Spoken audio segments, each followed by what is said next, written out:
Entre profs, l'émission qui répond à toutes vos questions en moins de 3 minutes. L'année est bientôt terminée, oui, mais on sait bien que vous pensez déjà à préparer la suivante. C'est peut-être le moment de chercher et de tester de nouveaux outils.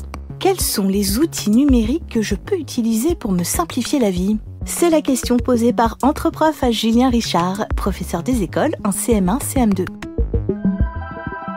Dans tous les jours des enseignants, il y a une grosse partie de curation qui se fait au début, c'est-à-dire de choisir tel ou tel outil. Alors on se perd, on va sur des blogs qui sont très bien faits par des collègues qui font du super boulot, on va sur des sites internet, on se rend compte que la formule est payante. Et oui, au moment on en a marre, donc on pense en termes d'objectifs, et puis là on se dit, non, je veux juste organiser, ou je veux juste planifier, ou je veux juste partager. On a des ressources institutionnelles qui ont le bon goût de ne pas trop avoir changé et d'être existantes. C'est assez rassurant. Savoir qu'ils existent et qu'ils fonctionnent, ça l'est d'autant plus. Le premier accès, moi celui que j'utilise le plus souvent, c'est Portail Arena. Portail Arena peut faire gagner du temps sur certains aspects et surtout ça répond à des besoins en termes de protection de données qui sont hyper forts maintenant et dont on ne peut, pour des raisons presque citoyennes, dont on ne peut faire fi, quoi. On va retrouver des outils de planification comme Evento, que j'utilise avec les parents pour organiser les rendez-vous. On va avoir des outils de partage de documents volumineux avec les collègues. Souvent, les enseignants vont passer par des ENT, des environnements numériques de travail. Mais de toute façon, même si le fichier est volumineux ou pas, je trouve que FileSender est bien fichu. Pour la communication avec les collègues, souvent, dans des écoles, on communique avec WhatsApp. Et puis, au moment, on a des discussions autour du petit Timéo qui est dans l'école ou du petit Timéo qui est le fils d'un des collègues. Et là, ça dérive.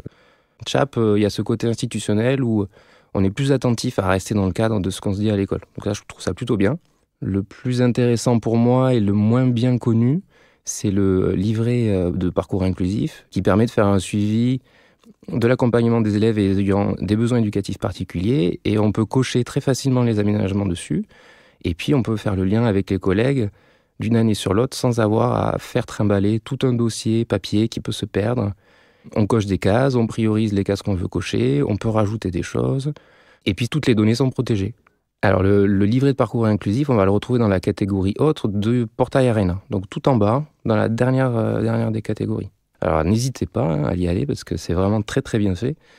Mon petit plaisir coupable dans mon travail hebdomadaire ou mensuel ou par période, c'est d'aller faire un petit tour sur eProf, y retrouver son côté désuet qui n'a pas changé. On sait qu'il n'y a pas beaucoup de place dans la messagerie, mais qu'il peut y avoir des messages importants. Le numérique, il est intéressant s'il a une plus-value. S'il y a l'équivalent en format papier et que c'est tout aussi économe, on peut tout à fait s'en passer.